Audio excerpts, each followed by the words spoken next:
আজ সকাল থেকেই ঝুম বৃষ্টি শুরু হয়েছে।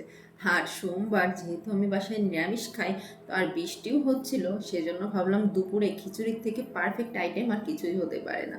তাই তো আজকে দুপুরে একদম সিম্পল খিচুড়ি রান্না করলাম, আর সাথে ভেজে নিলাম কিছু পাঁপড়।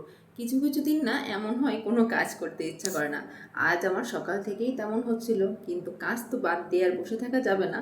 আমি তো একা হলে একরকম হতো, রান্না বান্না না করেই দিন চলে যেত, কিন্তু যেহেতু বাচ্চারা আছে রান্নাঘরে আমার ঢুকতেই হয়। তার মধ্যেও যতটুকু সিম্পলের মধ্যে করা যায় আর কি। মাঝে মাঝে না ইচ্ছেই করে না একদম যে কোনো রান্না বাড়া করি। আর কিছুদিন ধরে কাজের এত বেশি চাপ যাচ্ছে, আর এখন মনে হচ্ছে না, 1-2 দিন একটু রেস্ট নিতে পারলেই ভালো হতো।